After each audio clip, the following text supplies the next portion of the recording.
नमस्कार, मैं हूं विकास कौशिक और मेरे साथ एबीपी न्यूज पर आप देख रहे हैं हमारा खास महाराष्ट्र बुलेटिन महासप्ताह। इस खास बुलेटिन में हम डालते हैं नजर महाराष्ट्र राज्य की सप्ताह भर की प्रमुख खबरों पर।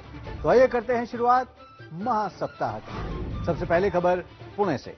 मुख्यमंत्री देवेंद्र फडणवीस की मौजूदगी में पुणे के कृषि महाविद्यालय में आयोजित पुणे हैकाथॉन प्रतियोगिता का समापन और पुरस्कार वितरण समारोह संपन्न हुआ। इस मौके पर मुख्यमंत्री देवेंद्र फडणवीस ने कहा कि इस प्रतियोगिता से सामने आए इनोवेशन बेस्ड 18 चुनिंदा प्रोजेक्ट्स को अगले चरण में स्पेशल असिस्टेंस और गाइडेंस दिया जाएगा।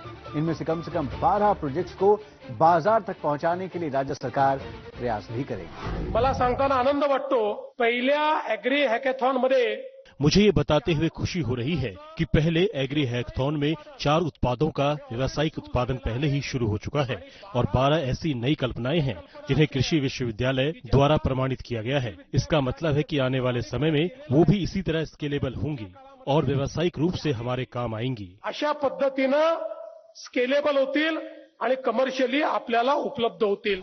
पुणे को शिक्षा का केंद्र तो माना ही जाता है, लेकिन एग्री हैकाथॉन के सफल आयोजन से अब पुणे कृषि तकनीक के केंद्र के रूप में भी अपनी पहचान बना रहा है। ये बात उप मुख्यमंत्री सुनेत्रा पवार ने कही। उन्होंने बताया कि राज्य सरकार ने आर्टिफिशियल इंटेलिजेंस के साथ साथ कृषि क्षेत्र में पूंजी निवेश बढ़ाने के लिए कृषि समृद्धि योजना की घोषणा की है।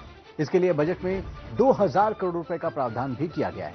साथ ही इस खरीफ सीजन में किसानों को खाद की कोई कमी ना हो, इसके लिए भी राज्य सरकार विशेष ध्यान दे रही है। या आर्थिक वर्षामध्ये इस वित्तीय वर्ष में Pune grand tour, agro hackathon, आदर्श स्कूल, स्मार्ट पीएचसी जैसा कि कल ही 45 पीएचसी का उद्घाटन ऑनलाइन पद्धति से हुआ।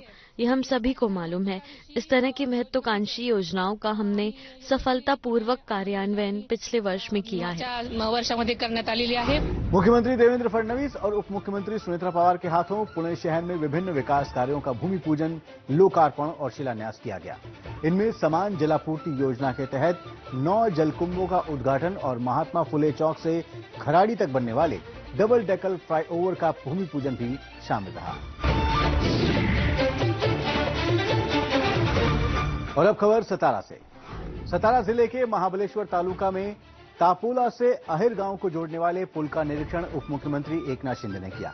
पुल का 95% काम पूरा हो चुका है और आने वाले कुछ महीनों में इसे यातायात के लिए खोल दिया जाएगा।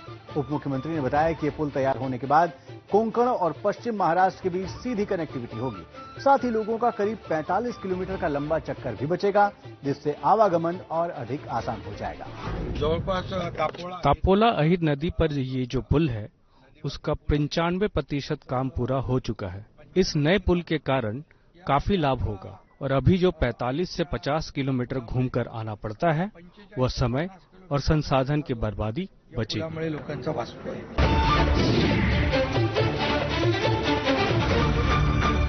और अब बढ़ते हैं अगली खबर की ओर। सतारा में मुख्यमंत्री देवेंद्र फडणवीस और केंद्रीय मंत्री शिवराज सिंह चौहान की मौजूदगी में प्रधानमंत्री आवास योजना ग्रामीण लाभार्थी मेलावा और महा आवास अभियान राज्य स्तरीय पुरस्कार वितरण समारोह आयोजित किया गया।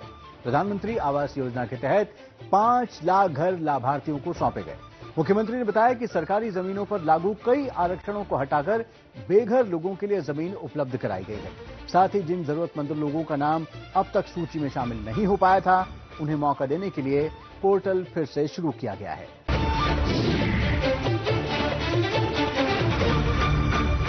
महाराष्ट्र राज्य उच्च शिक्षा और विकास आयोग यानी माहेड की बैठक मुख्यमंत्री देवेंद्र फडणवीस की अध्यक्षता में आयोजित की गई। इस बैठक में कई महत्वपूर्ण फैसले लिए गए। बैठक में उप मुख्यमंत्री एकनाथ शिंदे और उप मुख्यमंत्री सुनेत्रा पवार भी मौजूद रहे। मुख्यमंत्री देवेंद्र फडणवीस ने कहा कि तकनीक में तेजी से हो रहे बदलाव, उद्योगों की बढ़ती जरूरतों और रोजगार के नए अवसरों को ध्यान में रखते हुए शिक्षा व्यवस्था में सुधार जरूरी है और इसके मद्देनजर राज्य के आदिवासी और पहाड़ी जिलों में 17 नए व्यावसायिक महाविद्यालयों को मंजूरी दी जाएगी। साथ ही राज्य के युवाओं को अधिक रोजगार के योग्य बनाने के लिए नए कौशल विकास केंद्रों को भी मंजूरी दी जाएगी। इसके साथ अब समय हो चला है महासप्ताह में आपसे विदा लेने का। महासप्ताह के नए अंक के साथ हम फिर लौटेंगे। तब तक आप देखते रहिए एबीपी न्यूज, आपको रखे आगे।